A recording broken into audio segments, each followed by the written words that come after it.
Content warnings for this episode include a mention of sexual assault and discussions about colonialism.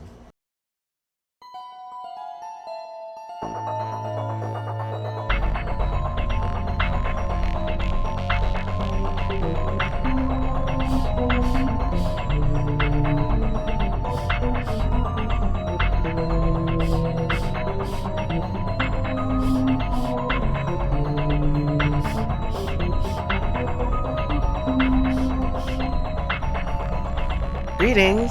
You are listening to Horror Nerds at Church, a podcast where we take a deep dive into a horror film and talk about what it can teach us about God, the Bible, and each other.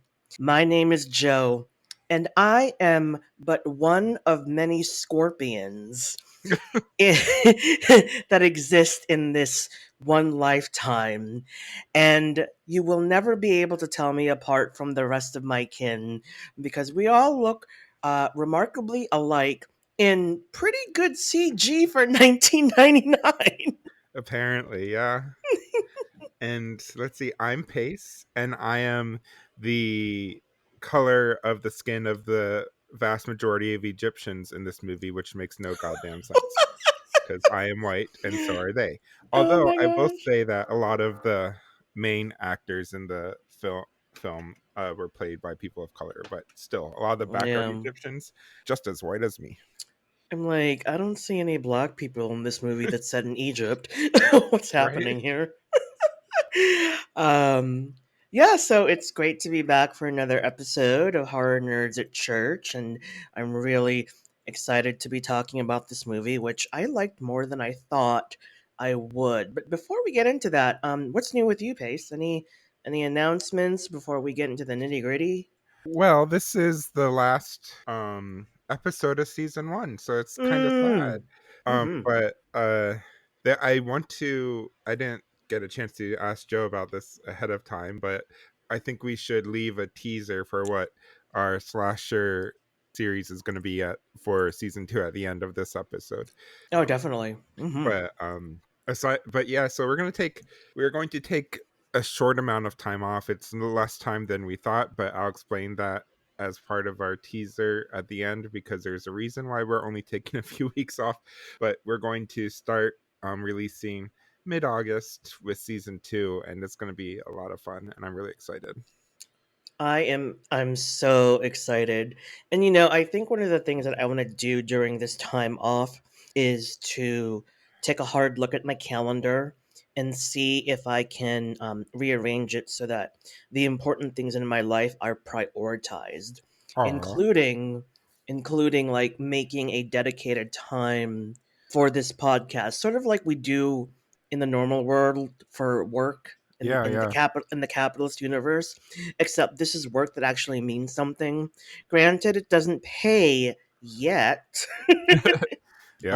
um, but this is the kind of passionate project that every human being should really feel liberated enough to pursue. But that would be another podcast entirely. Yep. I love this as well. And so that's one of the things that we talked about, especially because very minor spoilers, but we've talked about before. For season 2, we're going to start having some guests on the podcast and stuff. So you really need Woohoo! to figure out a time that'll work for everybody because when we started this, it was the beginning of the spring semester, and so Sundays were the days that worked best for Joe and I, but like as the semester went on, Sundays just don't work as well as they used to, so it's like each week we've been kind of struggling trying to figure out a time, but Yeah. we'll get it. Mm.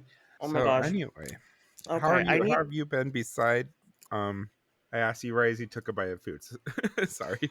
No, no, that's my fault. I need to not be eating while we record this because I just saw the most enormous spike in my waveform, and I know Matt is going to be so ticked off. Mm. Um, I am doing okay. I have some exciting. Well, it's not exciting like I'm getting married or anything. Ha! Ugh, I wish. Um, I have become what in the olden days, aka before the pandemic, when we were all less enlightened, would have been called a pothead. I love it. And now, instead of thinking of myself as a pothead and anyone else who engages in this kind of activity, I like to think of it as I have become more active about my self care. Um, in other words, I'm eating like the little edibles now, um, and I've started using a vape pen. I Mm. I figured I would like using a vape pen for the convenience of it. I just didn't think that would become such a common part of my day. I'm like, oh, hey, I just woke up. Let me vape. Yep, yep. um, and you know what? Honestly, this is not just recreational. Like, this really helps with my anxiety. All And right. I shop at a wonderful dispensary here in the Bay Area. It's a little tiny chain, so they have multiple locations called the Apothecarium. And their whole spiel is they're consultation based. So you Mm. can't you can't just walk in. There's like this concierge that you kind of have to answer to when you come in, and you have to like tell them what's like the purpose of your visit.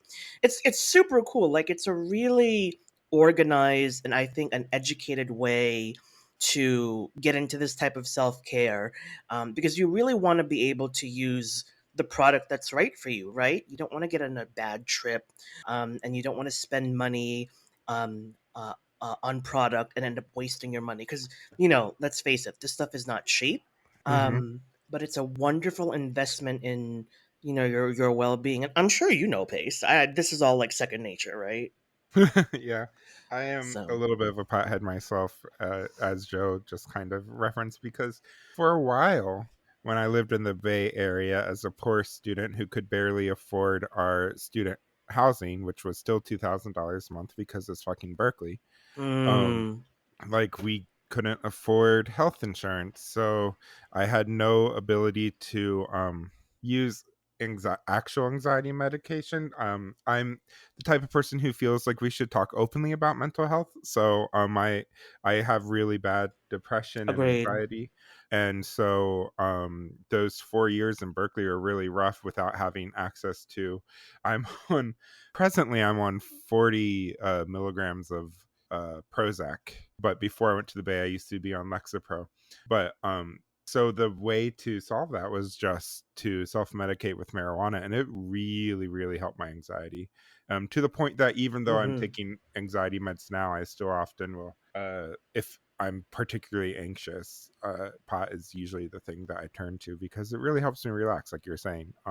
It's one of Yeah. the only things that just will almost always just help me relax and chill out. Occasionally, I get a little bit of the pot anxiety, as some people do, but that's Hmm. a very rare thing. So, Yeah.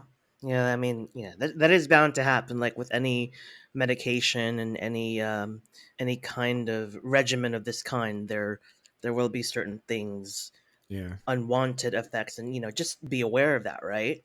Yep. Um, I'm surprised you didn't interrupt my spiel earlier by calling me out for basically having given a commercial for the Apothecarium. And I want to clarify, they didn't pay us or anything. Although We would have been. they're welcome to if they want, You are welcome to, if you want. We would have been or at shouting it. least hook us up with some free edibles or something. I don't think they can do that Exactly. legally, but I mean, if they could. Yeah.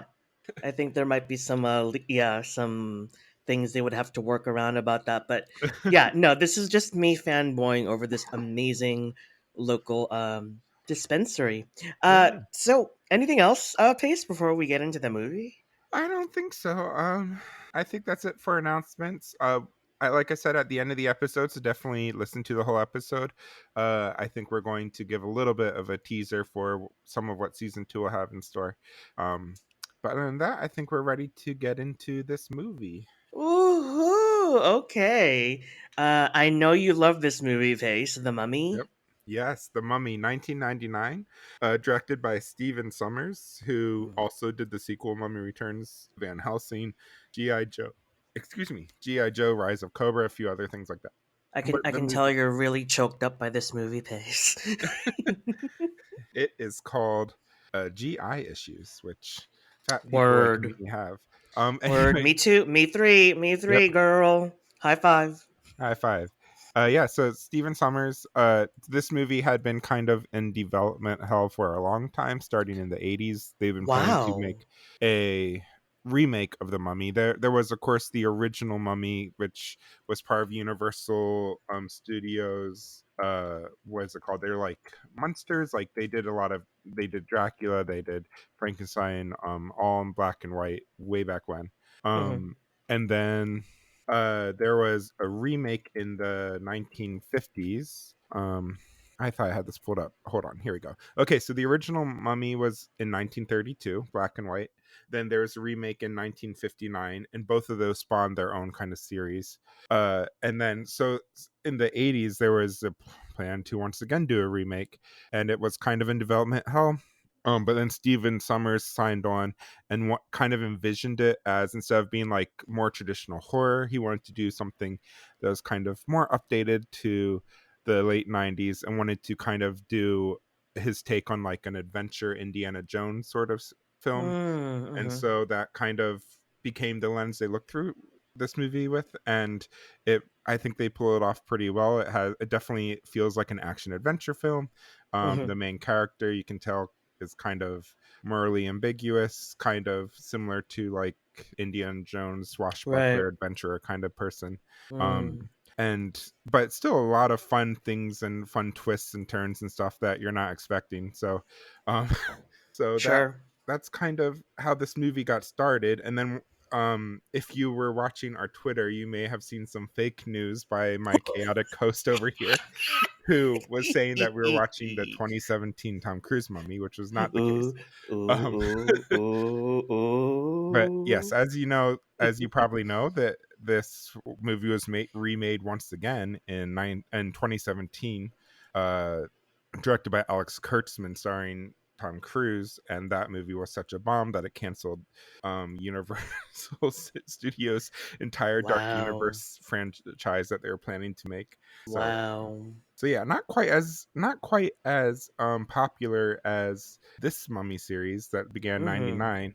There was a sequel, The Mummy Returns, in 2001, which I love almost as much as the original. There Mm. was And that created its own spin-off series, The Scorpion King, with Mm. Dwayne the Rock Johnson. And then Mm. Mm-hmm. there was a really bad sequel called The Mummy Tomb of the Dragon Emperor, which came out in 2008. It's awful. We don't talk about that one. I don't even And know about that one. Wow, this is my first time hearing about it. yeah, they recast Rachel Weisz's character. It's like, No. right? And the reason she didn't want to come back is because she said that she thought the script was too poor, and she would have came back if they had a good script. And so Word. they're like, you know what? We're just going to make it anyway, recast her. And they should have listened to Rachel Weisz and done a better script, because it sucked. It was a box office bomb and kind of sealed the end of the 90s Mummy franchise. That phase of the movie. What? So did Brendan Fraser come back for Yep. that? Brendan Fraser was back. I Wow. think John Hannah came back. Oh wow. Um, and then they went to China, and they were fighting off against the Dragon Emperor of China, who was a Chinese mummy played by Jet Li. So, Mm. So, I'm sure the audience wants to know who did they recast Rachel Weisz with? Maria Bello. Oh, okay. I Yeah, Well, she's great, but you always like the original cast, right? I know I yeah. did. I think as far as like casting, that wasn't necessarily bad, but it's Right. not Rachel Weisz. Exactly. Exactly. Yeah. No, I like Maria Bello. Mainly as a TV actress, she's got some good credits to her name in the Mm, TV world. Yeah, for sure, for sure. interesting background that you gave there. And I just want to reply to 2 points that you made. Kind of speaking as a surrogate of the Sure, no problem. audience. The first one is until you said it, I would have never known that this was a movie that had been stuck in development hell, because like the final product that you see, when you walk into the movie theater after you bought your ticket and all of that kind of stuff, it's amazing. It's a well put together escapist blockbuster, and there are no rough edges to it. So I would have never known it was stuck in development hell. And then the second point I want to speak to is I'm glad you brought up like the vision that Steven Summers had for this movie, because as you remember, while we were screening this movie, my first question to you was, Pace, why are we watching this for the podcast? This isn't a horror movie. Yep. But then as I came to understand the source material and sort of what was happening here with the zombie mummies, I could definitely see it. But I still stand in my position of like this movie is an outlier in our podcast, or at least for me personally.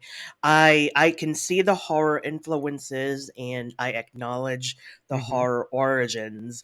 But for me, I enjoyed this movie as just an action adventure masterpiece, and Yeah, that's not a yeah. bad thing. Not a bad thing. Yeah, I mean, I would argue, I definitely see that it has its origin in the horror genre, as the original two mummies both were more horror fare. But like you said, this kind of took it more in the vein of action comedy, very similar to Indiana Jones, like we said before, but it still has some genuine scares. It still is true to Mm-hmm. some of that spooky supernatural origin with the mummies Mm-hmm. being resurrected stuff. So I just love this movie and thought it'd be a fun way to end our first season with this one. Amen. I agree with you 1000%. And yes, there were some scares. You heard me shriek a couple of times. Yeah. So, So what's your first memory of this? This was the first time you saw it, was for this podcast, right? it was the first time I saw it. So this movie came out when I was a junior in high school, and I never saw it. But the ads were everywhere. It was being promoted deservedly, like the blockbuster it went on to become. I don't know why I didn't see this movie. Like Mhm. it seems put together as the perfect movie that a nerdy high school movie buff would spend his summer days going out to see on repeat. Like, oh my gosh, girl, I saw Independence Day an embarrassing amount of times. I love it. I don't I don't know why I didn't do this for the mummy. Maybe it just got lost in the shuffle. But first experiences of this movie were definitely seeing the TV spots for it played during must see TV Thursday nights, which in those days were the most popular night of TV in the Oh, for country. sure. Yep. You'd spend like millions and millions of dollars to put your commercial on between Friends and Seinfeld. Yeah. And so they definitely promoted the movie there. Um, I was a typical teenager at that time, so I was hanging out at the mall a lot. Posters of this movie were everywhere, and I remember thinking, "Oh, cool," but I just Mhm. never got around to it. So it's just one of those things that slipped through the cracks for me. Yeah, I remember this, like you're saying, for me, it was very, very similar memories of the ad campaign because it was huge ad campaign. Part of it was because the name The Mummy. So there's a little bit back behind the scenes. The Mummy, of course, is kind of by this point had become a joke, as you could still get scary vampires, you could get scary zombies, you could get scary Frankenstein monsters, but the mummy was Hmm. kind of the joke of the original Universal ones because it's just not scary. And so Oh. test audiences were apparently didn't like the name The Mummy, so they Oh were wow. trying to figure out, should they retitle the film, what should they do, and they decided that the best way to combat it was to redefine the mummy, the word the mummy, and basically show that this can be a very fun Indiana Jones kind of action adventure, family adventure series. So Right. they spent a huge amount of money on marketing this movie to really get the word out there that this movie is different from what has come before. And I think it was Mm. successful. I remember Yep. the kind of the backstone of the ad campaign. The first ad had a Super Bowl spot, speaking of how they were spending huge bucks for this. Mm, mm-hmm. And Yeah, then makes sense. yeah, and then they but the ad campaign had that special effects scene where they were flying in the plane and the sand face was coming after them and stuff. I remember that being Right. a Yeah. huge part of the ad campaign to kind of show us like this is this high tech, big budget action adventure movie with like a lot good budget put into the special effects and stuff, which don't hold up that well. It was 20 this movie's over 20 years old, Yeah, but for the time, I mean, it was really cutting edge. So yeah. I mean, they're okay. I respect the material. They don't look blatantly fake like certain TV shows that I probably shouldn't name because they have a huge fan base, but that I watched in Netflix on a high definition TV, and I was like, "Dear God, these special effects are hideous." Like I said, that will remain nameless. But that name in it. terms of the uh, uh, I'm uh, kidding. should I be bitchy? No, no. Let's not stir up drama for our last episode of the Okay. season. Yep. But back to the marketing. I'm sure it helped that Brendan Fraser was the star of this movie.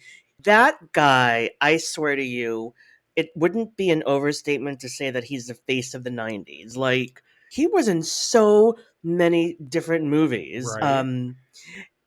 Even ones that people don't remember as well, but I strangely do. I was reminiscing about this little movie that was quietly dumped into movie theaters around Thanksgiving. It completely bombed. Do you remember Mrs. Winterbourne, starring Ricky Yes, Lake and I do. it was a complete flop, and I went to see it on its opening weekend. It was completely the kind of movie I was into. Like I already had the soul of an old queen, okay, in high school. I went to the movie on opening weekend. There were three of us in the entire theater. Oh my goodness. And I liked it. I thought it was a cute movie.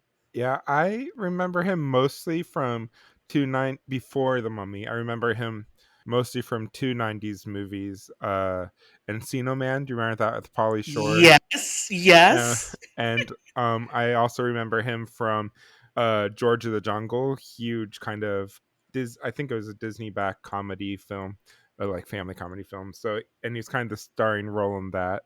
And then after The Mummy, he was like in Blast from the Past, Bedazzled. So this like really helped Yes. launch his career. Yes. Oh my gosh. Yeah. And of course the sequels to this movie and stuff. So I remember all those movies. Oh my gosh. Yeah, he really was. He's a very pretty man to look at. he is. And and I hear that he is really a nice guy in real life, and Mhm. knowing that makes him so much more beautiful. Yeah, right. Like he Swoon. He the he kind of disappeared from the public eye in the early 2010s because of Yeah. the kind of a sad story about he got a lot of injuries from being in these action films and doing his own Mm. special effects stunts and stuff like that. Oh man. And Yeah. also he was sexually assaulted by Philip Burke, the president of Hollywood Foreign Press Association.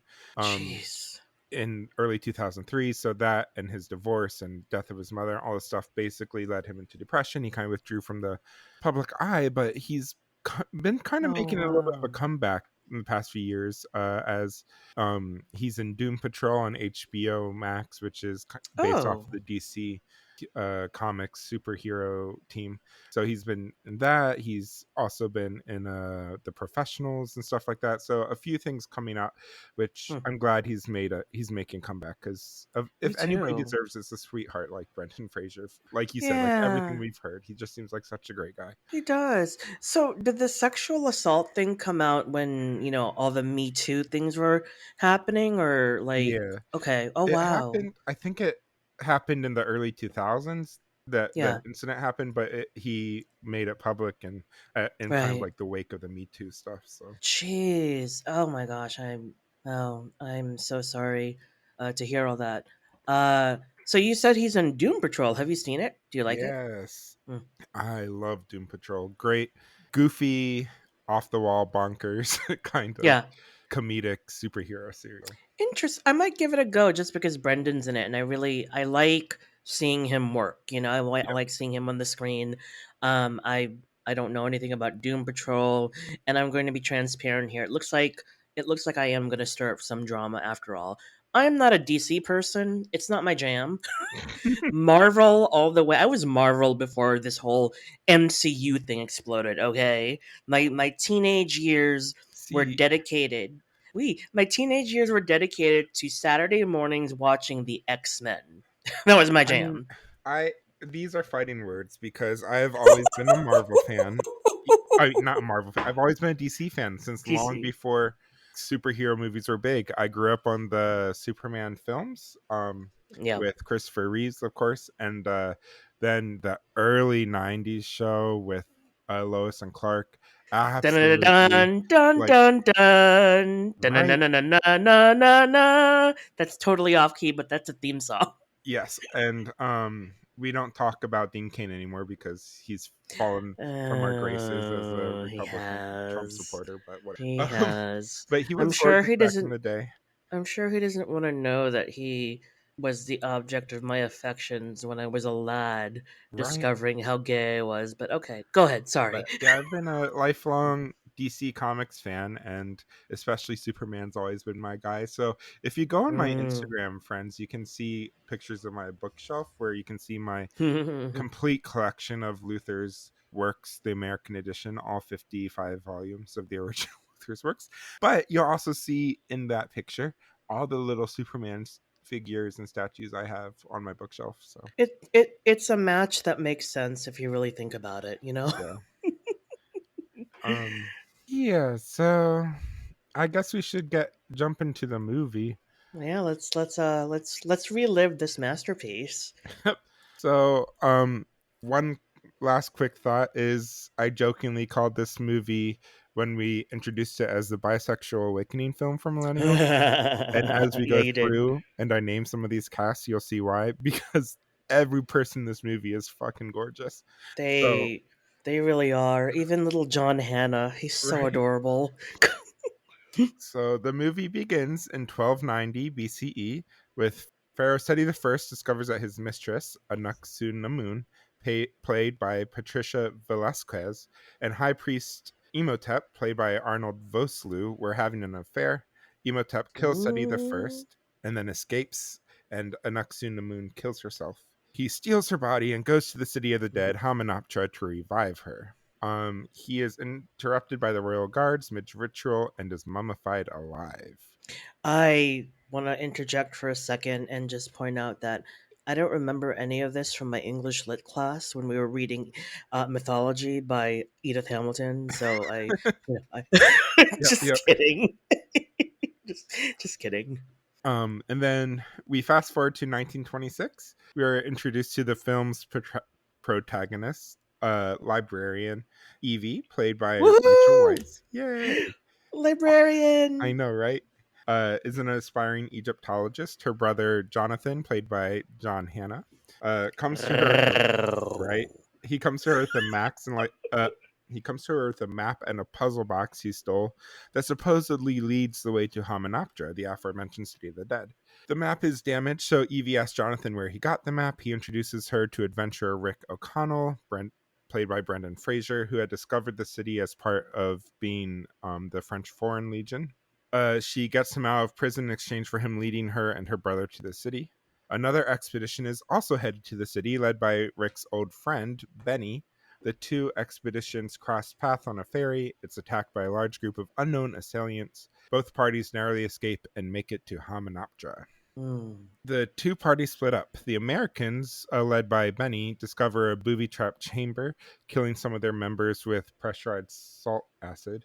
Rick and Evie, meanwhile, dig at the base of Anubis and accidentally discover the sarcophagus of Imhotep. As you do. Right. And kind of a funny scene where John Hannah's playing golf and hits the ball and it knocks out the sarcophagus from the ceiling. God, his character is so hilarious. There are cute. There are a lot of cute little moments like that in this movie. Yeah, Um, yeah. and meanwhile, one of their party gets lost and eaten alive by scarab beetles, which Don't you hate in when that real life, happens? scarab beetles do not eat people, but in this movie they do. And then that I'm night, glad you looked that up. right? That night, the group of unknown assailants returns and attacks both parties. The assailants have a standoff, then disappear after their leader warns them that they must leave Hamunaptra or die. Dun dun Uh, dun. right? Evie and Rick have a drunken flirtation where Rick asks her why she wants so badly to go to Hamunaptra.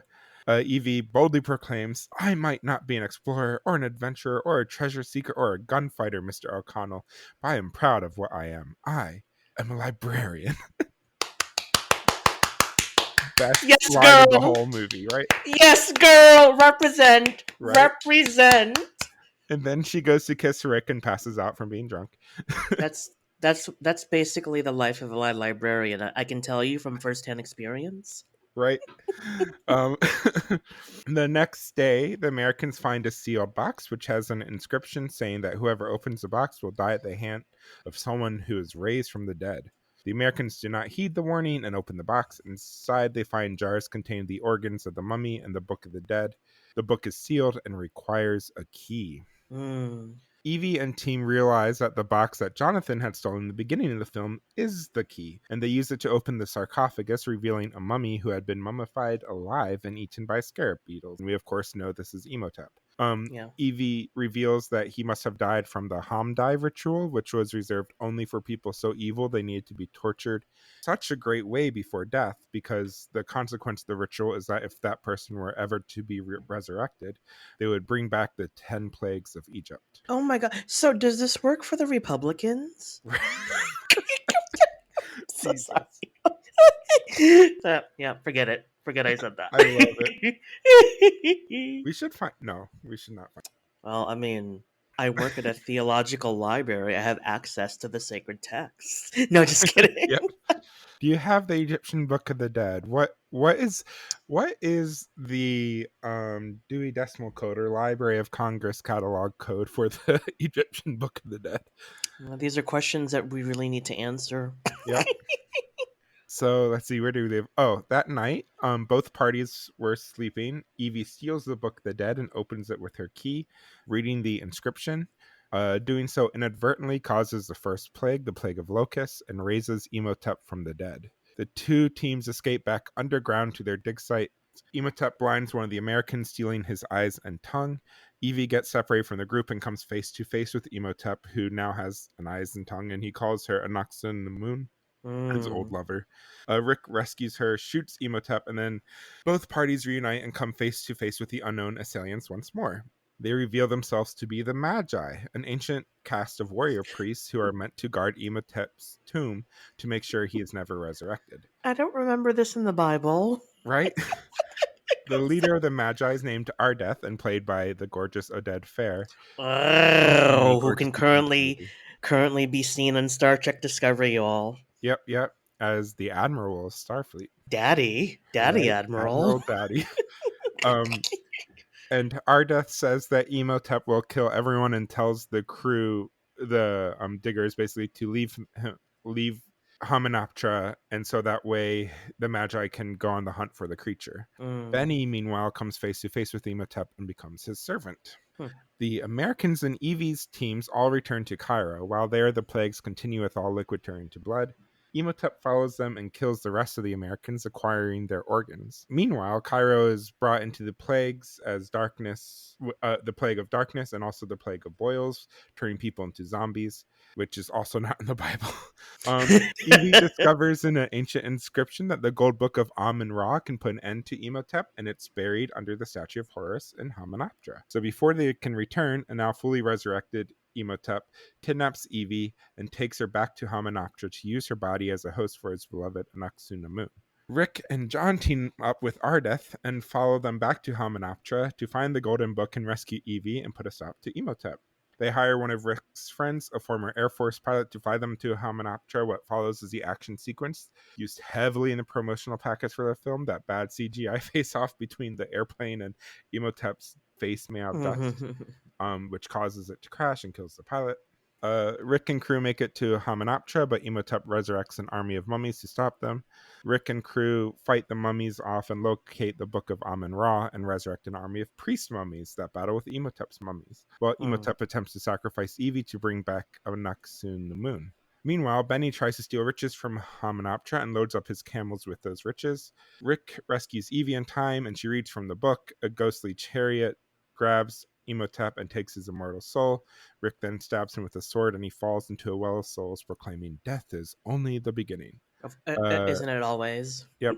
Benny accidentally triggers a trap, causing Hamunaptra to sink back into the sand. Rick, Evie, and crew make a daring escape. Rick tries to help Benny, but is unable to, and Benny is trapped in Hamunaptra as scarabs begin to flood the chamber he is in. Rick, John, Evie, and Ardeth make it out. The team parts ways from Ardeth. Rick and Evie finally have their kiss. As they ride into the sunset, it is revealed that the camels they are riding on are Benny's, loaded with the riches he had stolen from him. Credits roll. It's the perfect ending to an action adventure movie. Like, how could this movie have ended anyway? And even in the walkthrough that you were giving Base, like the vibe of this being just a wonderful escapist adventure is like it's so there, you know? Yep, yep. It is just such a fun movie. Like It's so fun. it really feels like it could be one of the installments of Indiana Jones or something. I loved the Totally. character of Rick O'Connell. Mm-hmm. They, as opposed to being more of a serial like the Indiana Jones series is, where there's connecting things, but really it just follows Indiana Jones on different adventures. The Mummy series is more linear in plot, so the sequel is like a direct pickup from this one, Necillian. So, Oh, okay. That's interesting to know. yep. Um, I I want to point something out. Was I think I was wrong about the insects. I'm not a scorpion. I think I was thinking about the beetles. There were no scorpions in the movie, were there? There might I not have was been. Yeah, there's I the was scarab beetles. okay. That I was thinking of the beetles. I'm so sorry, y'all. John, Uh, Paul, George, and Ringo. They're from Liverpool. Those are harmless beetles, well, for the most part. Yeah, in the beginning, I wanted to identify myself as one of those beetle creatures. I still stand by what I said about the CG when, like, huge. What do you call a group of those beetles? Hordes? I don't know. But Yes. when they all flood out at once, my skin was crawling. So Yeah, and the bad CGI when they go inside the guy and it's crawling all over his chest, and it's like, who made the CGI? I could do this for my iPhone better than this big budget movie in the 90s could do. like how do you direct the actor in that scenario? Like do you tell the actor, okay, like, twitch a lot as if bugs were all over you? I don't Well, know. this movie is one of the first movies, action movies from the late 90s to like overly rely on CGI to the point where it kind of ages itself out of being effective. Whereas Hmm. there's still a lot of movies that use like a little bit of CGI to kind of add to practical effects. Whereas this one, it's a lot of CGI Yeah, I and it think. doesn't quite work anymore. Well, and I think it's fair to say that by this point, so this is 1999, the movie must have been in production in 97, 98. At this point in the 90s, they are really ramping up use of CG. And just a little bit of nerdy, backstory, as we do on this podcast. If you're a genre fan of any kind, if you like science fiction, you start to see CG creeping up in some of your favorite shows. For me, it was Star Trek: The Next Generation. Um, in those last two seasons of the show, there's more CG popping up. It allows them to go more places Uh-huh. and do more interesting things. I mean, remember the episode of the Next Generation where they're all turning into primitive creatures? I, I mean that my favorite scene, which in itself is scary, and we should do an episode about this at some point. Scary Star Trek episodes. Yep, yep. It's where Worf sprays Doctor Crusher with the venom coming out of his mouth. Oh yes. That's not an effect that would have been possible a couple of seasons earlier. Yeah. Then of course we get Voyager, which Right. all the space scenes are CG. Just about, yeah. And I think it worked to its favor for the Mhm. most part. Like in the 2-hour pilot episode, where Tom Paris is being brought to Voyager for the first time, you see that majestic shot of Voyager docked at Deep Space Nine. Mhm. Um, I think that might have been very difficult to do with just, the traditional special effects using models and stuff. Although, not to discredit them, Mm, because, those early seasons of TNG were spectacular, for all the work that they had to do, all the models and sets yeah. that they had to do. At any rate, the point being, by the time The Mummy has come out, Hollywood is all over this. Yeah. Yep. And this also is the same year, I believe, as Star Wars: The Phantom Menace, which came out around the same time, Right. and May Right. both came out in May of 2019. And we can Yes. talk about the bad CGI in Star Wars. So I mean, it's a sign of the times that bad CGI. I absolutely yes. That's the phrase I was looking for. The sign of the times. Um, Good on that pace. Uh, I didn't realize that the new Star Wars movie had come out at this time. I think that might have been the reason why I didn't do the Mummy. I was already consumed by one blockbuster, and even for a nerd like me, I need to pace myself with my nerdy blockbusters. Yep, yep, No pun totally fair. intended, pace. Yes. Let's see. Any other thoughts about this movie before we go into our deep dive, or anything Uh else you want to say? good good run through. Yeah, let's pull some theological strings. Okay, cool. Do you want to start, or do you want me to start before a deep Well, dive? sure. I'll give it a start. Um so like the bare bones of theology are there, right? Egyptian mythology crossing over into Abrahamic tradition a little bit. But they're all exaggerated for blockbuster adventurous effect.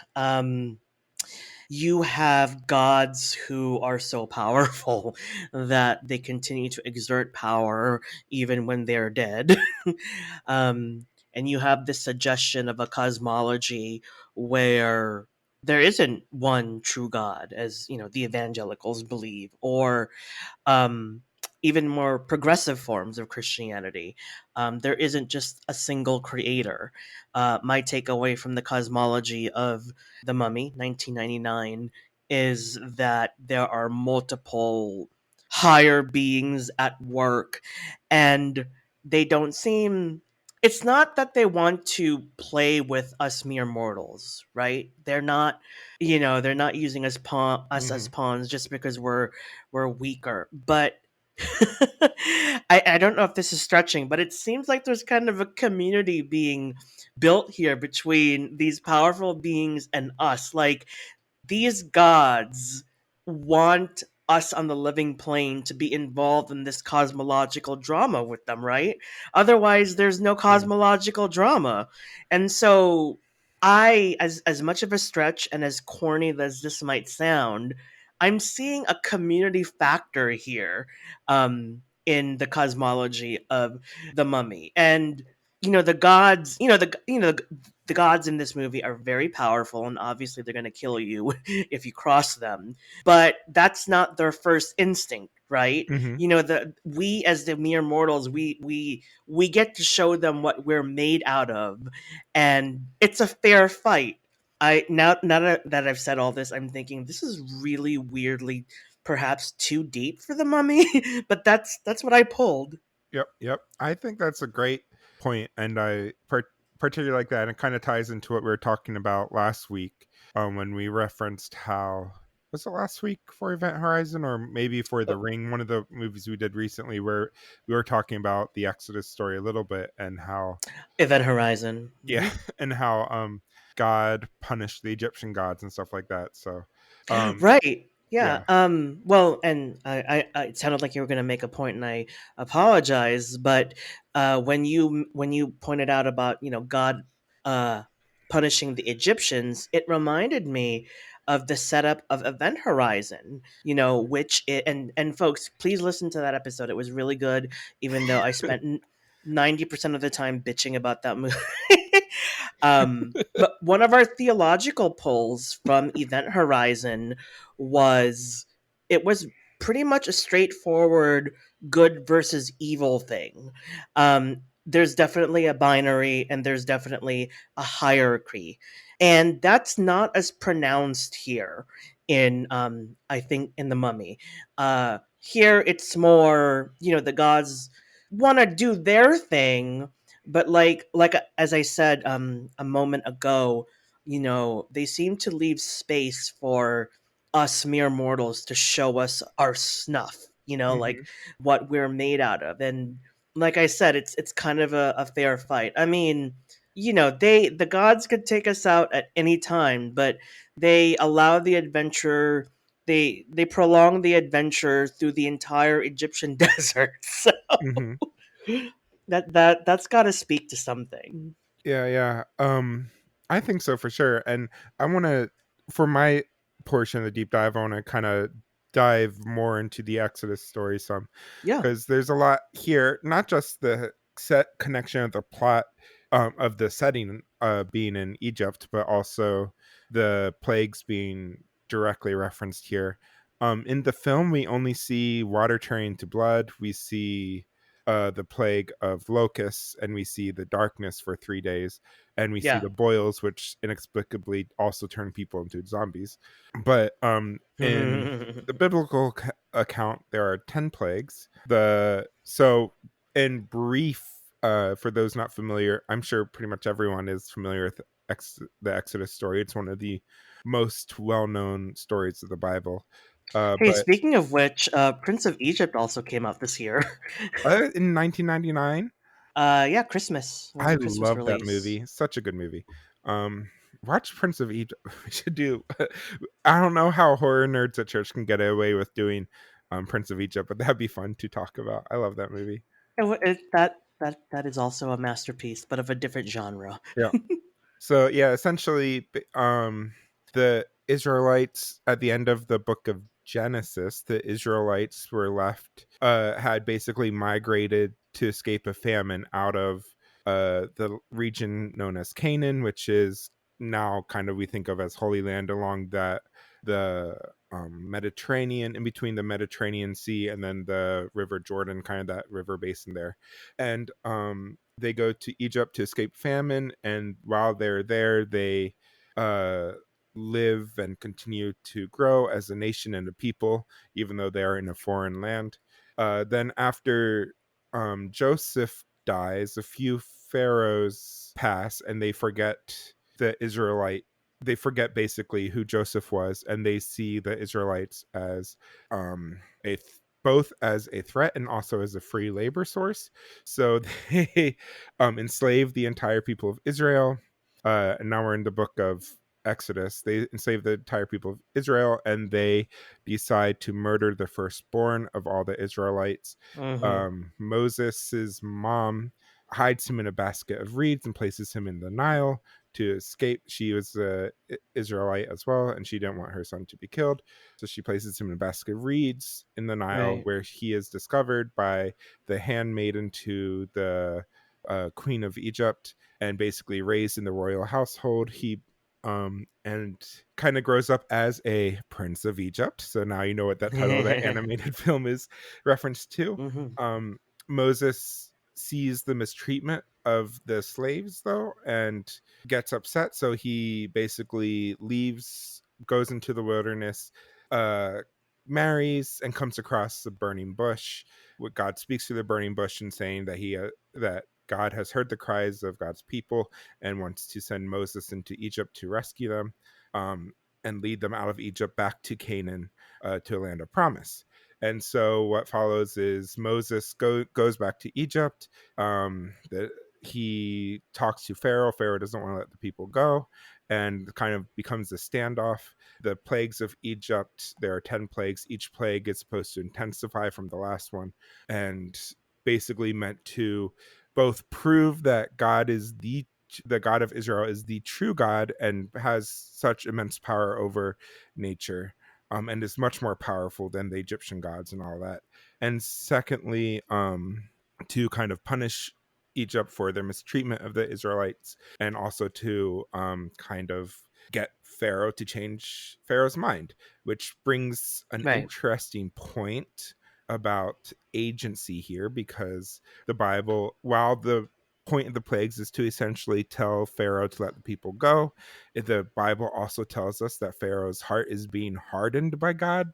So the Pharaoh is refusing to let the people go because God is making the Pharaoh not want to let the people go.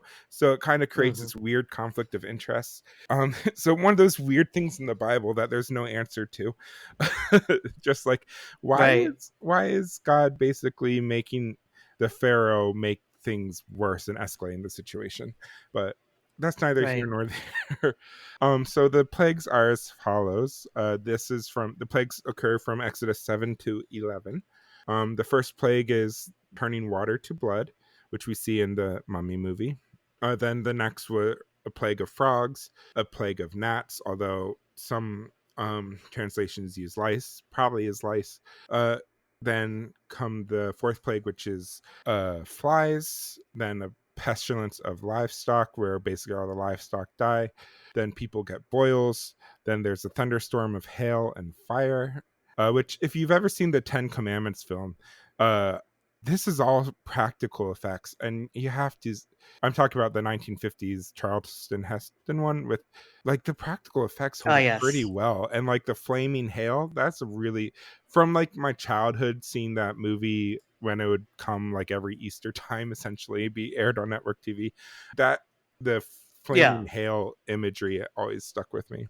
And then the eighth Right. plague was a plague of locusts. The ninth plague was a darkness for 3 days, a darkness that was so heavy that it toppled buildings. And then the final plague was the death of all the firstborn Egyptians, which is kind of like a 1-to-1 correspondence for the death of all the firstborn Israelites. And then, so after the plagues and the firstborn die, the Pharaoh finally relents, lets the Israelites leave. Moses leads them across the Red Sea. The sea is split. Then Pharaoh changes his mind, sends his army after them, and they get drowned in the Red Sea as the waters come crashing back down.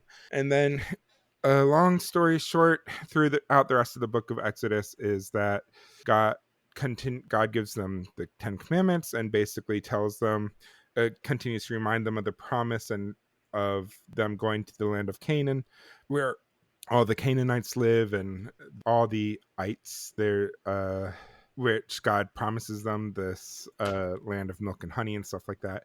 And Mm-hmm. so Mm-hmm. the rest of Exodus and the Pentateuch is essentially the first 5 books of the Bible is essentially Moses leading the people through the wilderness to the promised land, and it ends with them Mm-hmm. crossing to the promised land. And that's the story of Exodus in short. But how it relates to the movie, first of all, with the plagues of Egypt, so I want to talk about that. But there are kind Mm-hmm. of two aspects of the Exodus story that I want to touch on. The first is the Exodus story's use in liberation theology. So, Right. liberation theology, our resident Catholic can probably give a short summary of what liberation theology is, if that's something you're comfortable doing. I don't mean to put you on the spot. Just in a nutshell, liberation theology um, originated primarily in South America as a response to a lot of the political upheaval that was happening there. The Catholic Church operating in South America basically became its own entity and really joined in the struggle with what was happening with the people there. And I'm not singling out any specific country because a lot of the upheaval was in multiple countries, some with more violent upheavals than others. And so, in liberation theology, in its Catholic origins, you get the Catholic Church in South America basically um, operating pretty independently of the Vatican. And when you think about it, this is what the church should be doing, right? It should be joining the people in the struggle. But this is Mm-hmm. not how the Vatican is set up at that time. So the nutshell definition of liberation theology is um, sort of modifying or evolving conventional theology, in this case, Catholic tradition, and emphasizing the role of the people. This is where you start to hear the expression "preference for the poor" Yeah. start to become more robust in character. Yep. Yep. One of Was that the helpful at all? Oh, that was great. Thank you. One of the big books is Gutierrez's The Theology of Liberation, was Yes. kind of the groundbreaking Yes. book, but it kind of started from Hmm. these base communities doing Bible Yes. study that also connecting theology and Bible study and worship with the actual struggle of these people against the oppressors. And Amen. Amen. yeah, and it's really fascinating kind of story, the evolution of liberation theology. But one of the central narratives that kind of took on a lot of increased meaning is the story of Exodus. Basically, the idea that God is always going to be on the Yes. side of the disenfranchised, always going to have that preferential option for the poor, as Joseph mentioned. Yes. And so it kind of pictures these Joseph, your co-host, not Joseph, the biblical figure. yes. Yeah. Good reminder. Not Joseph God. the father of Jesus, or Joseph of Yes. the many colored coat. Yeah. But yeah, so yeah, Exodus has been kind of really used in this way to show, God is on the side of liberation. So God is Right. going to liberate these people from their oppressors, and kind of paints the bureaucracy of the Catholic Church and kind of comfort around some of these outright dictators and oppressive regimes in Yes. South America at the time as kind of the enemy that God is. We kind of talk about in Christianity, like, God loves everybody, Jesus saves everybody equally, and liberation theology is saying no, God will work against even Christians who Yeah. are harming people and oppressing people, and stand with the people who are being oppressed. And that's kind of, What? oh, go ahead, please. Oh no, I didn't mean to interrupt. Go ahead.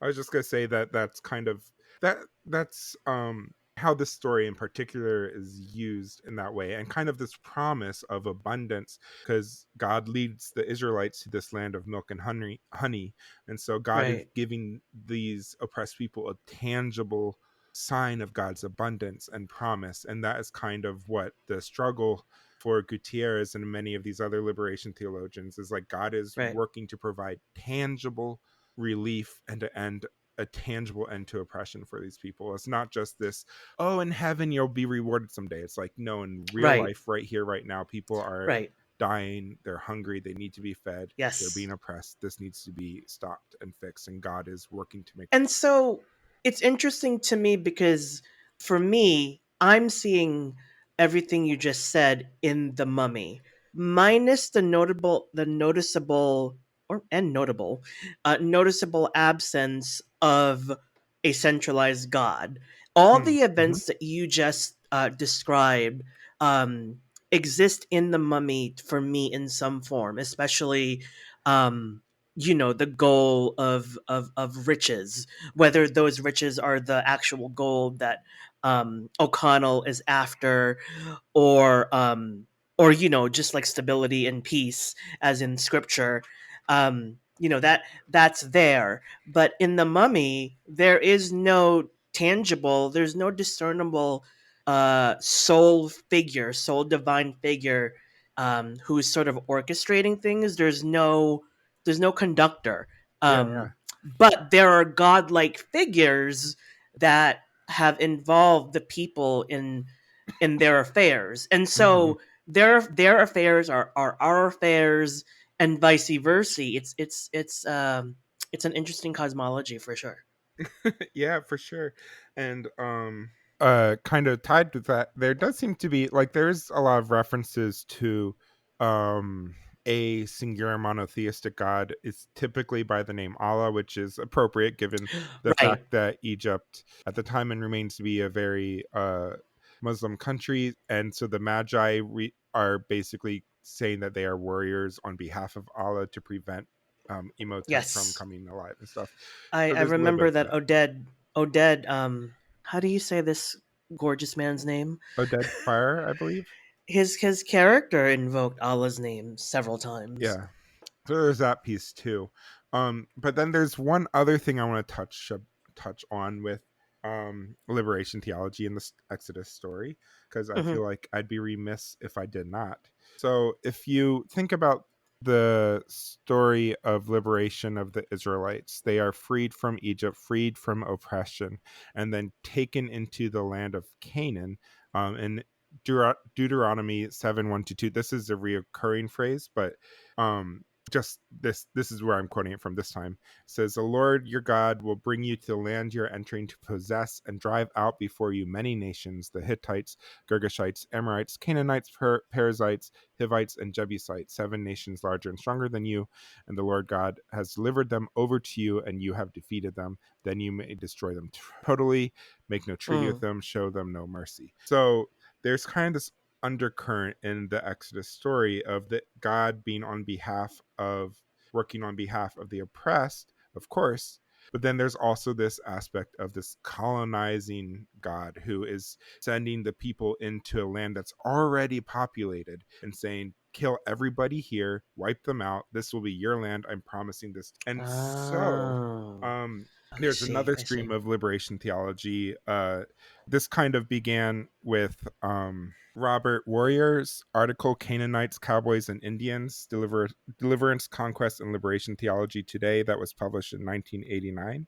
And basically, his argument is that liberation, he is a Native American, and he's writing from that point of view and creating a distinctly Native American theology of liberation. And he makes the argument that essentially the Exodus narrative also needs to be problematized, because we have this God who is taking these oppressed people, freeing them, and then causing through them the oppression of other people.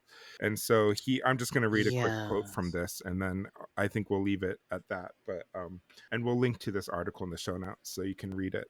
But it says, quoting from him, he says, no matter what we do, the conquest narratives will remain. As long as people believe in the God of deliverance, the world will not be safe from God the conqueror. But perhaps if they are true to their struggle, people will be able to achieve what God's chosen people in the past have not: a society of people delivered from oppression who are not so afraid of becoming victims again that they become oppressors themselves. A society where the original inhabitants can become something other than subjects to the converted, to a better way of life, or adversaries who provide cannon fodder for a nation's militaristic pride. And so he basically is writing the story of Exodus from the side of the Canaanites and the Hittites and all the other people living in that area. And so it's just a really good reading that I think we can't talk about the Exodus story without at least mentioning Robert Warrior's take on it and the Sure. problematizing of that narrative. Yeah, I'd love a link to this. This is not a scholar who I'm familiar with, and I'm sure it would be interesting for me and the audience to read.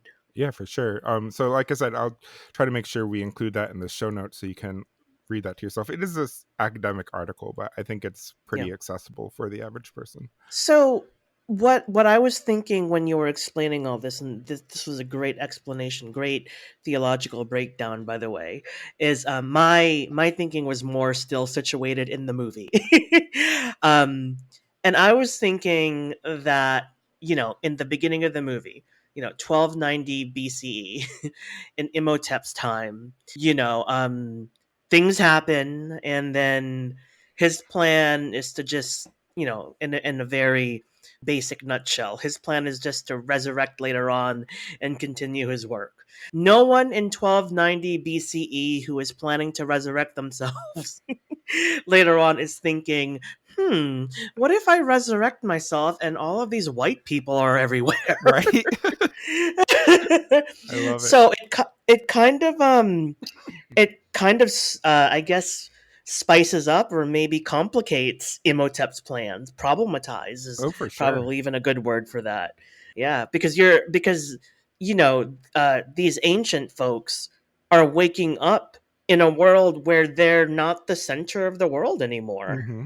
Yeah, and that theme kind of continues in The Mummy Returns, the 2001 sequel. So I think we should definitely include that. Maybe season 2 or something we'll have to watch Yeah. that one too, because that one's a good one, and we can kind of pick up some of these. I wonder if the writers of the TV show Angel were paying attention to the Mummy, because it's also around this time that when the Mummy was out, that Angel was beginning to wrap up, Oh, and you're so right.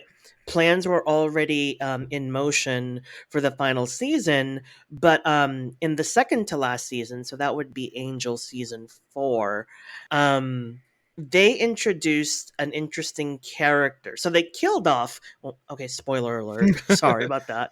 I mean, but this is a 20 20-year-old plus year show, old yeah. show. So they kill off the character of Fred, who's a beloved character, because she's the sweetheart uh, nerd of the show, who keeps everyone's hearts and minds in check. So they kill her off, but she comes back to life because of an ancient god that's resurrected within her. And so her ongoing storyline until the end of the series is this once all powerful god resurrected into the 20th/21st century, where they are not the center of the world anymore. And I was just thinking about that parallel. Oh, yeah, yeah. Interesting. It's, and you have a theme of displacement, right? I mean, Hmm. it seems like everyone is going through displacement, whether it's the divinity figures or just us. Like, no one is in a place where they really want to be. Yep, yep. Yeah, I mean, even like Rick O'Connell, the main character, is going back Yeah, to Hamunaptra reluctantly, only because Evie helped free him from prison and stuff like that. So, right. and of course, one of the ongoing things is like everybody coming to Hamunaptra with different goals. For Evie as a librarian, and I relate to her very much as an academic, she wants to go just because she wants to be able to read what's in the Yes, Book of the Dead and what's in the right. Book of Amun Ra. And so like that's her main driving force, is just more knowledge. But as we know from the biblical story, sometimes more knowledge is not always a good thing, or puts too many people at risk. Well, and didn't Evie mention that her and Jonathan's parents were also archaeologists or researchers of some Yeah, kind? her dad was an Egyptologist and adventurer, and her mom was Yes. an Egyptian, Right, native Egyptian, yes. and they fell in love, and that's kind of the romantic story she gave, backstory. And it seems, and I don't I may be misremembering, when you're 39 going on 40, you start to make up memories. I got the feeling, and I'm not sure if Evie said this in dialogue, but I got the feeling that both her and Jonathan were also plagued, no pun intended, by a complex of having to live up to these parents who seemed larger than life. Yeah, An Egyptologist who marries an actual Egyptian woman. Um and you can see it by Evie's, her interest in gaining more knowledge. I think is also tied in part to wanting to be like her parents. yeah. This is even more pronounced in Jonathan, who seems to be bumbling his way from one business opportunity to another, Hmm. is what his character. And so what I'm getting at is they just want to become their best selves, right? They want to become better than who they are at present. And Christianity, at its base, is all about having a better tomorrow. Hmm. Leaving today better than you found it. Yeah, So yeah. like, And doing so communally too. That's something that exactly. our Yes. American idealism kind of has taken out of Christianity, is that it really is this communal effort to make the world a better place for all inhabitants, not just each Right. to their own. Exactly. And so, like, that, adding this theological dimension to our heroic trio, Rick, Jonathan, and Evie, Hmm. just makes them so much more cooler to me, right? They're Yeah. they're they're working together, they, Yep. granted, individually they want something. I mean, that's the American part. But the fact that they're all working together, and then over time they bond and get along. That is less American and more Christian. I'm just going to say it, no regrets. Yep.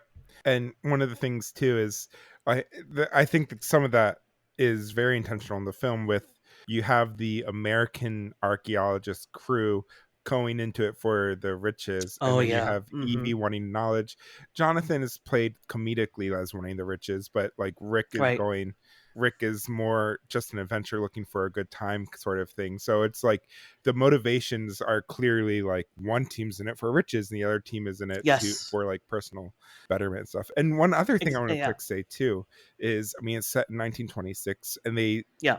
purposefully purposefully kind of show like Evie is this woman who is brilliant, and yet because she's a Yes. woman in this time period, people don't take her seriously. People don't trust. Yes. Like she can read Egyptian fluently. She continually outsmarts the other team of archaeologists and knows where to Right. bury and all this stuff. So smart, and yet like we see her working off in the very beginning. She's working at a library, and she's very clumsy. She knocks over all the books and all that stuff like this. And so it's kind of setting her up like nobody will take this woman seriously, even though she's the Right. smartest person in the room. And so I really like Yeah. that they have that piece, that the lead Egyptologist in the movie is a woman, and really and is brilliant. She can speak Egyptian fluently in a way that is not realistic because for the Hollywood, but I mean, she can read and translate on the spot, where it comes out On sounding the so spot. poetic. It's like that's I not how you know translation works in real life, but Yeah, empowerment to Evie as a woman and a librarian, but I could not help but laugh at the one scene where she is translating on the spot hieroglyphics from this enormous slab, and to me it looks like she's reading a mall directory. I'm yeah, like, I'm like, oh, if only actual theology were that easy. right, definitely. But yeah, that's one of the things I like about this movie too, is it kind of plays with expectations around gender, even in Yeah, the 90s, like to have yeah, Evie be kind of, and the sequel also does this too, like Evie isn't just a damsel in distress. She actually has a lot of agency and directs the plot, and she's the one who starts the curse, and she's the one who wants to go and fix it and all this stuff. So kudos to you, Mummy, for being like that. Okay. yeah. Well, um, and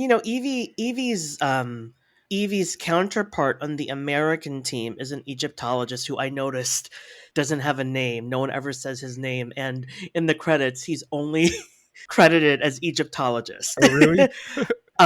Yeah, which I thought was hilarious. But this Egyptologist is played by, I'm forgetting his name, but he played the dad in Jumanji. You know, the one that Robin Williams spent his whole life trying to find in the jungle. Oh, right. Um, Yeah. yeah, and so this unnamed Egyptologist in the Mummy is the polar opposite of Evie. He is confident in an annoying way. He's full of himself. He's very sexist. He says some blatantly sexist things, and of course, he's the lead for the American team. Yep. Yep. Yeah. So, um, any other thoughts on this, or are we ready to rate the movie and talk about Wow, I favorite thought, kill? yeah, I thought that we we pulled way more theology from this movie than I thought, and I I would like to just share with the audience that it's fun to pull the theology from this movie, no doubt. That's our Hmm. shtick for this show and just who we are as scholars. But don't let that take away from your enjoyment of this movie as a movie. Right. As a movie, it's so much fun. It's a Okay, and really I fun think that movie. that should be a segue into our rating. Okay. So, I'll let you go first. okay, out of 10 jack-o'-lanterns, you want me to rate it first? Yeah, go Um, ahead. I think I will rate it 9 out of 10 jack-o'-lanterns. It is a Mm, great, fun movie from beginning to end. The only yes. reason it's not, there's a few reasons it's not a perfect 10. One is it's stuck in the late 90s Right. CGI. So you can't Yes. get around that. Sure. And it just doesn't, like, practical effects can hold up in ways that CGI often can't. So it's like one of those things that Hollywood didn't quite realize in the late 90s and early 2000s. Mm-hmm, mm-hmm. My favorite kill. there aren't that many deaths, and the ones that do happen on screen are Yeah, oftentimes more comedic because it's meant to be like a family movie. But right. like, I do think seeing the scarabs, anytime the scarabs overtake somebody and just eat them in a way that's The not at beetle all things. possible, it's just kind of Yeah, amusing and fun. So yeah. I'll say probably that guy who like trips and falls is going down the ramp, and then the scarabs like overtake him and leave him as Oh a my mummy like gosh, in a matter of yes, like 10 seconds. yes. It's like that was pretty fun. So That uh, that yeah, I never thought that during this podcast we'd be saying that was a fun kill, but yep.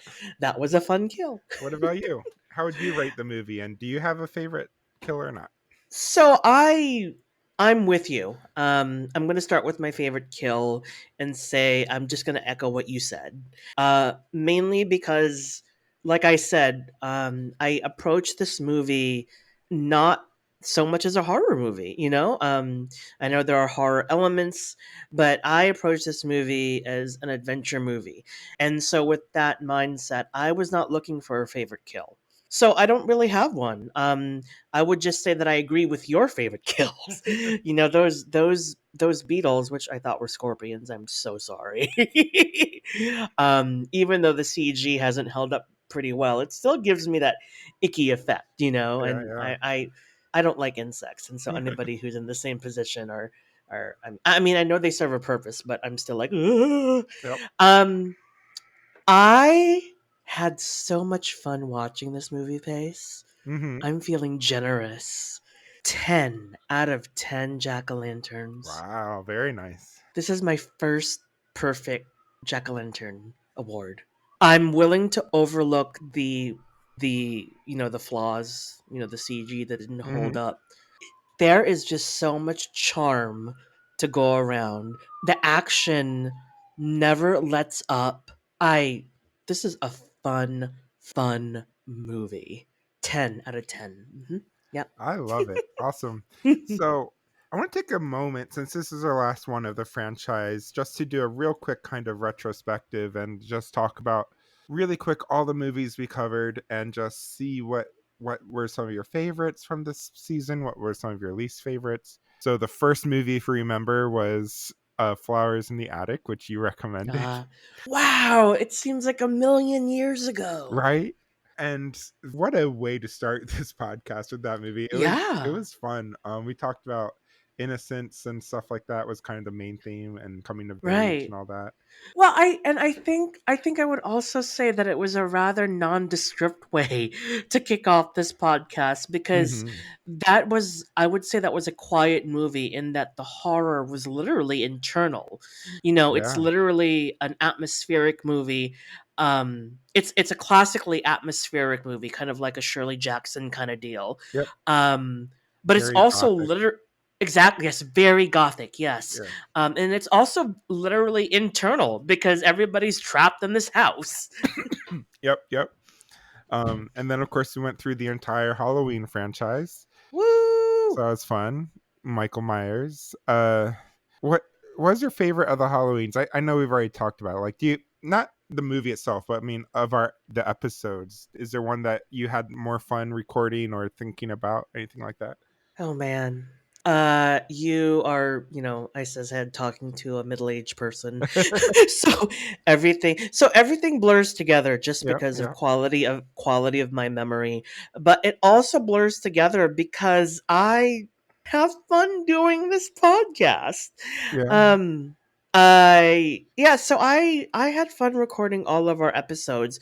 But if I think about it, I think talking about Halloween 3 Season of the Witch might have been my most favorite episode to do, just because that ended up being a movie that I liked more than I thought it would. I had a preconceived Mm-hmm. notion about it, and then, you know, after we screened the movie, after we recorded the episode on that movie, it was a completely different and more favorable opinion. I agree. That was a fun one. I really also want to shout out the first Halloween is kind of where we found our stride, because we Hmm. kind of switched to this format of doing a deep dive at the end and starting with like a walkthrough. Yeah.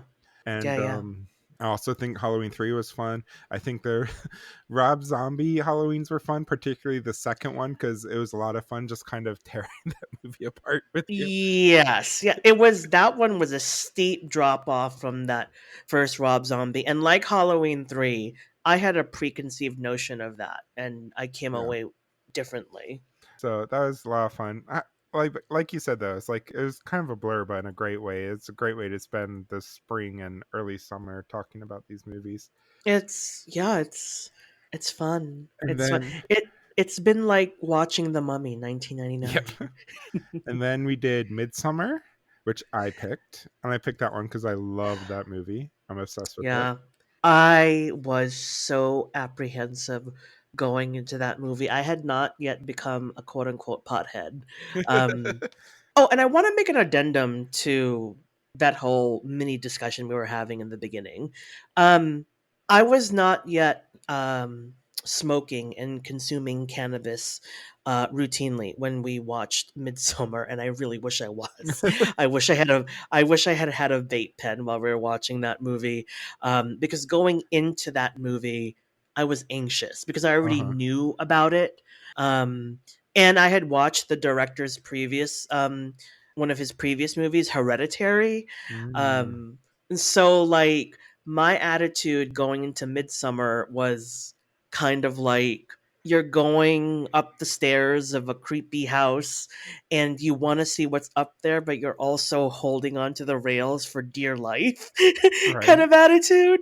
I was totally white knuckling going into that movie, and it was still the same way when I came out of watching that movie, but with a deeper appreciation. Mm. And the thing I also want to say about consuming cannabis is I wish I had done it sooner. It is a good form of self care, and oh my god, I lost the train of thought again. Oh, okay, okay. It's a good form of self care. I wish I had done it sooner because raw dogging life pace Yes, is it's the pits. it Okay. really is. I before I started consuming more routinely, I hadn't been drinking, and not because of any moral issue. Hmm. I'm just my body's just old, and I really have to think about which kinds of alcohol I can consume, and even that is tiring. So I Hmm. wasn't drinking. I wasn't drinking. I wasn't consuming cannabis. I was raw dogging life. That is the pits, For my real. friend. If you can, there, in my opinion, there is no shame in getting some external enhancements Yep. to help us get through this life. I'm sorry for that tangent, but I did want to make that point. Yes. And going back to your original inquiry about Midsummer, I enjoyed screening it, even though I was super anxious, and I enjoyed talking about it too. Yep. Yep. And I just want to say three quick things. Before you uh, imbibe in any substances, make sure you do so in responsible and healthy ways. Yes. Second, you may not like raw dogging life, but raw dogging men, sure, maybe. In a world of prep, anything's Well, possible. Undetectable well. equals untransmittable. And lastly, Midsummer, when we screened that movie, I was high off my ass. That movie is so fun to watch role play. Just so you know. that that is an interesting observation. Thank you, Pace. Uh, okay, and then after Midsummer, we watched two of your picks back to back, Psycho and then The Ring. If you want to say anything about why you picked those or any memories you have from recording those.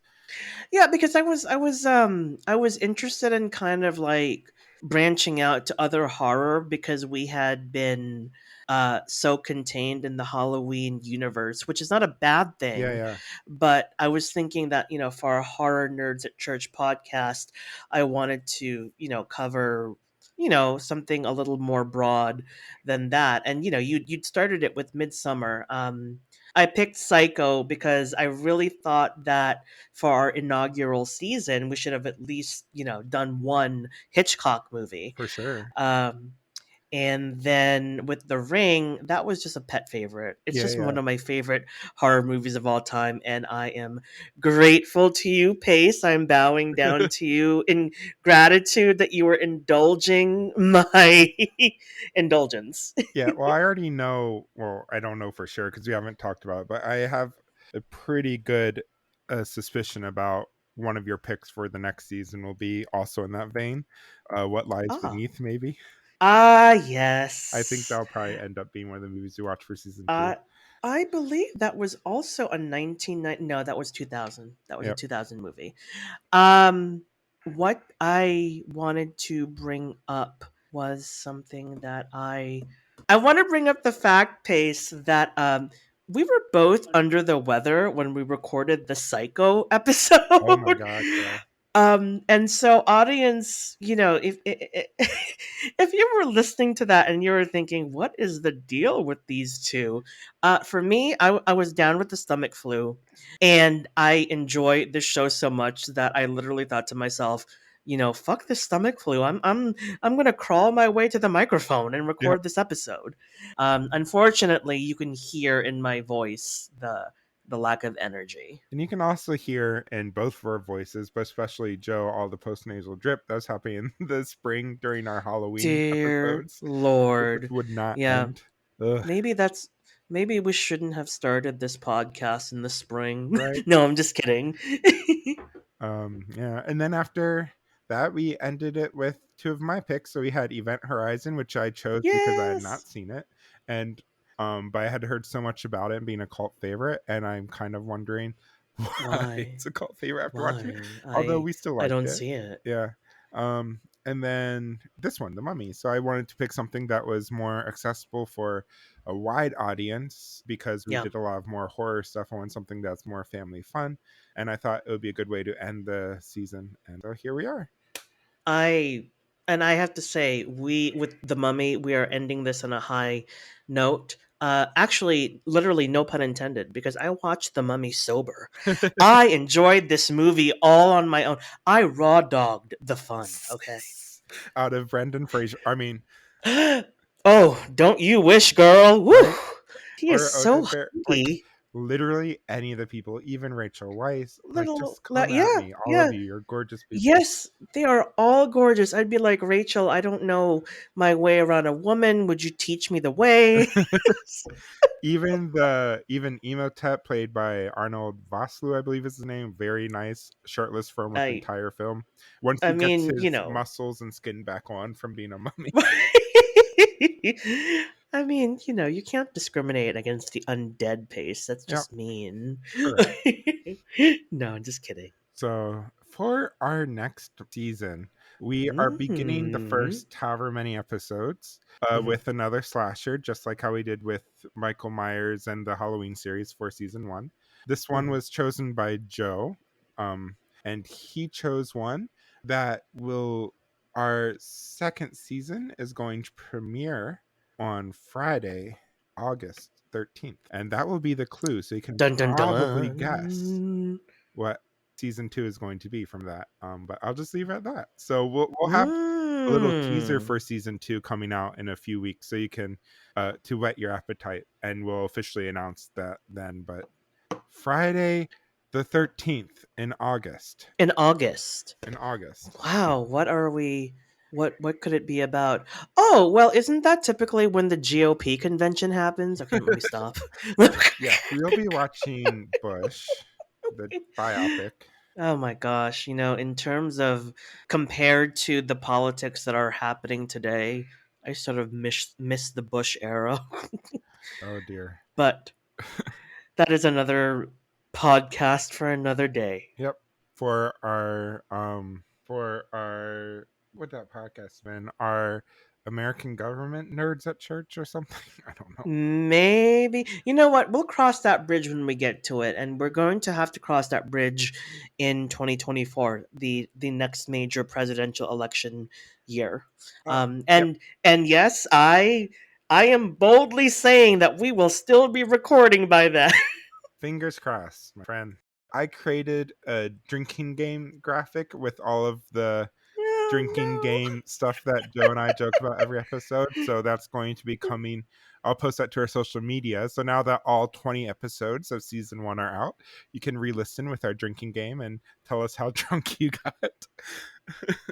So Oh my gosh. I take no shame in how often I mention General Hospital take a on shot. this podcast. In fact, it wasn't until now. I know. Okay. Our final few minutes. You should be proud of me. But yes, take a shot. Yes, and we've already mentioned Star Trek because that's one of the things We too. did. So We because you did. mentioned TNG and I brought up Voyager. So Once you pop, you can't stop. yep. We didn't mention the Abrams verse, although we should quick throw a lens flare in for good measure. Well, okay. Now that you mention it, I want to squeeze something in. I am heartbroken that Kurtzman's reboot of The Mummy failed so miserably because Kurtzman is next generation Star Trek. He's coming out of that whole Abrams verse Yep. crew. And JJ did his thing with Star Trek and then went over to Star Wars. And I kind of have issues with him using Star Trek as a footstool to get to Right. Star Wars. But anyway, another podcast for another day. So he leaves it in the hands of his good colleague Alex Kurtzman, and he is responsible for the Star Trek that you see today. That is absolutely wonderful. Star Trek Picard, Star Trek Discovery, the cartoon, Lower Decks, all which, Lower by the Decks. way, I have to say, if you have not seen Star Trek Lower Decks yet and you're a Star Trek fan, please watch the show. It is so hilarious. It is so It good. is. I love that show. It's a laugh riot, and it fills in all of these random holes that you probably thought about in the back of your head, Yep. right? Like like for example, what does the rest of the ship think when Captain Picard just randomly wants to take the ship on this weird adventure kind of deal, you Yep. know? Like those are the kinds of questions that the Lower Decks Or making addresses. fun of the pronunciation of censor as censor. There's a whole little bit in there about that. I love it. Exactly. And so Kurtzman is responsible for this next iteration of Star Trek, which is doing fairly well. And so the complete failure of the new Mummy is a bummer. And Yeah. part of me jokingly wants to assign blame to Tom Cruise, but I actually like some of his movies. But at the same time, something in me says maybe this movie would have been better without Tom Well, he's no Cruise. Brendan Fraser. Like, he's charming, but he does not have that wit. He's And not. I mean, Yeah, the Mummy reboot was not meant to be that. Like, it's not meant to be this action, funny comedy like the original one was. Right? Like this one was. right, But even so, it's like Brendan Fraser has a charm and a wit to him that really right. helped create the tentpole film that the 1999 Mummy was. And Absolutely. so, Yeah. Well, and I know, I know this is all coming up as we close the episode, but a key difference between the Mummy 1999 and the Tom Cruise version is the time period in which they take place. yeah, So the true. Tom Cruise version takes place in modern day, where we are now. Hmm. One of the things I liked about the 1999 The Mummy is that they decided to keep it in in that original, exploration Hmm. late 20s era, and that works that works as an advantage for the movie in several ways. It allows us to preserve that kind of charm that we're trying to pinpoint that is missing in Hmm. Tom Cruise's repertoire. Yeah. Because for those of you who like the older silver screen movies like I do, there's a certain charm and a punch that they have, right? Yeah. That's not um, that's not so big nowadays. And to see that resurrected, no pun intended, in the Mummy 1999 is a breath of fresh air.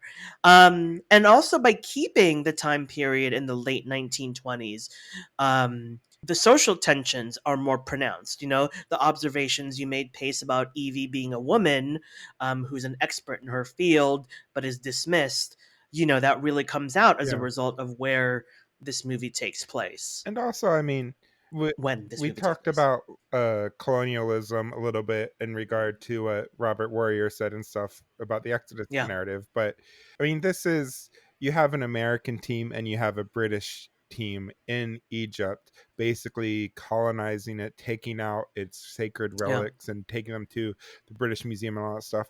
And that's presented without comment because it's the 1920s and that's what was happening. Right. uh Kind of is, especially in 2021, I don't think you could present that without comment at all. But I do think that Exactly. setting it in that time period was wise in the sense of, well, this was the time when this kind of was seen as acceptable, and now of course Yes. it's not. But and it never was, and it wasn't back then either, but just to kind of have it set in that heyday of the late colonial period of Europe, especially the late colonization of Britain of much of Mm-hmm. Africa, and India was still Yeah. ongoing. And Right. so you could have these kind of like these heroic expeditions into the time period and present it without comment that you can't do in like 2017 with Tom Cruise as your Exactly. white guy Right. against a mummy Right. without any sort of Right. problematizing or creating a narrative to explain why the hell is he doing this, what is going on. Yes, yes, exactly. And in the Mummy 1999, Evie is is the complete antithesis of everyone around her. She's not in this for acquisition. Yeah, She literally except just for wants the knowledge. Yeah, knowledge. Well, yeah, she just wants the knowledge. She just wants to study these people. She literally wants to just read the Book of the I Dead. know. E- Even her brother is in this for money making Yep. reasons, but for her it's just the knowledge, Yep. which I will acknowledge is can be a form of appropriatism, Yes, appropriating. for sure. um but if we were to compare, the two kinds of appropriation going on here, then Evie's is the one that's a little bit Yeah, better, I and suppose. Evie's also half Egyptian, so she's like Yes. she's following her heritage in a sense and learning more about her late mother through this. And so it kind of sets that narrative up. But I also just want to, I would be remiss if I didn't bring up this funny scene, which is exactly to your point at the end of the movie when Hamunaptra is falling apart and they're trying to escape, and Evie drops the book and she's like, "Oh no, I need to go back for the book." And Rick Right. says, "No, you can't." And then Jonathan, they leave the treasure chamber and Jonathan's like, "I need to go Yes. back for the treasure." And they're like, "No, you can't." So it's just this kind of funny sequence of events kind of showing contrasting their two motives. Like she wants the book, he wants the Yeah. treasure. Right. And Right. Rick just wants to get the hell out of there. Yes, yeah, that was funny. Yeah, hilarious. Yeah, their motives are definitely contrasted there. Although I'm wondering, why doesn't Jonathan also want to know more about his Egyptian mother? I don't know. All the family background seems to be expressed through Evie. Yeah, yeah. She's clearly the more developed character. Jonathan is kind of like the washout drunk stock character, but comic Yeah, relief. But like he's, there's a lot of like moral ambiguity here, which I like yeah, for the characters. You don't know if all the characters are good or bad, but you have Evie who's clearly good, and you have Rick who's kind of in the middle, and then you have Jonathan who is still a good guy, but is kind of the baddest of the good guys because he's very shallow. He just wants money. He's yeah. drunk all the time, but he's still charming, and that's, I guess, what makes him different than the others. Well, and that's where, and now we're looking at this movie less theologically and more just standard film criticism. Uh, but that's where you start to kind of see that there are some weaknesses in the script. Like, and you are correct. Yeah. Jonathan is drawn as a caricature. Yep. Somebody who's out for money and he's bumbling, and this is where John Hannah redeems the weak writing. It's Right. his performance and probably a little bit of Stephen Sommers' direction too, that really elevates that character. Oh, for sure. It Yeah. really is just hard. Like this movie is so well cast, and it's hard to think Oh my gosh, yeah. if it was cast differently if it would have been as successful. Because I really think that it's just perfect casting, perfect direction that helps Yeah. make it so good. So Yeah, and as you've mentioned once or twice during this episode, it's fun for the whole family. yeah, It really is. yeah, great, I'd take my parents to this movie. right? Great Yeah. Indiana Jones style blockbuster. Mm. Anything we want to say since it's our last episode before our outro? Well, I just would like to say that I am so glad I said yeah, sure, when you mentioned over text message randomly, "Hey, do you want to do a podcast?" And I'm saying it in kind of a flat voice because it happened so casually. Yeah, yeah. Like it's a question like, "Hey, do you want to watch this movie? Let's log on to Zoom Yep. together." And now it's become like this actual project that we love doing. Yeah, yeah. To think this all started back in December of 2020, so that awful COVID year, where Oh my talking with gosh. me and my friend Emily, host of Nerds at Church, talking about Oops. their podcast, and then me saying, "Oh, there should be a horror spinoff," and then fast forward 2 months later, and I get Joe on board, and then here we are, however many months after that, and it's just been a blast. And thank you, of course, to our listeners. Thank you. Each episode we get more and more listens. We're starting to get some social media shout outs and stuff, so it's just we couldn't do this without you, and we're so grateful for y'all sticking with us for these 20 episodes, and I hope y'all come back for season 2. We have a lot of cool stuff coming. For sure. It's been kind of exciting to see the momentum of our show build. Like with each episode, there seems to be more attention given, and we also seem to be coming up with exciting new plans. Yep. Like our last couple of discussions about the show have been truly exciting. Let me Yeah. just say Um for the just audience. yeah, just so that y'all know, we are going to be bringing guests on for season 2, so we already have Mhm. 2 writers who are I'm not gonna say any names or anything because we're still in the planning stages, but it's like we have 2 writers who are horror writers who have said that they'd come on, and we're going to do a crossover with Nerves at Church at some point. So just a lot of fun stuff. A few podcasts we might be doing crossovers with too. I won't say the other one Yes. because that's still in the works, but just a lot of stuff that we're excited for, and the Patreon I'm merch, lots of stuff coming out. hmm Yes, yes, and I hate to bring up that point, but the Patreon thing is important. We do need to make a little bit of money. Yeah, yeah. I mean, so A far little bit. we've been spending money on this, and Hmm so one of the things that I want to do before season 2 is when we launch the Patreon. Is I want to have Matt on, and maybe we can do a short little mini-sode where we talk about the behind the scenes production of the podcast, and we can kind of interview Matt and all the work that goes into this because this is a lot of work. We do it because It we love is. it. It's It fun, is. but it also is costing us money from small things like renting the films costs money over time, but Yeah, it things does. like web hosting, the graphics that we use for each episode, kind of like the graphic that I put together for all those costs money and stuff like that. So it's like it just there's some expense to it, and at very least we like Yeah. to break even. Right. But the hope is maybe we can make a little Right. bit too. So we Just make that back a little yeah. bit. But Yeah. that's not to guilt anyone into doing. No, We are 2 queer absolutely not. academics. We are poor, so we know what it's We're like. poor. Yeah. But Exactly. if you can give back in any way, we greatly appreciate that. So we'll be announcing some of the ways to do that with season 2. And full transparency, sometimes I've splurged on the movies because it's fun Yeah. and also it really deepens what I'm able to speak about on the episodes. I purchased Halloween 2017, the one where Jamie Lee Curtis comes Mhm. back, and I purchased Midsummer, and they were both available on Apple Movies, and they had exclusive versions that were not available Yeah, anywhere, yeah. like on Amazon. So it was worth the money to purchase them, Mhm. and I can proudly brag to everyone that these movies are in my library Yeah, collection, yeah. which I would be remiss in pointing out that that's not a thing anymore. Yeah. Like because of streaming, you never hear people talking about adding to their movie library anymore. I know I used to do that all the time pre-streaming when Mhm. physical media was still, the popular thing. Um but it's interesting, this podcast got me back into that, Yeah. adding to my movie library. So yet another cool thing to come out of this podcast. Yep.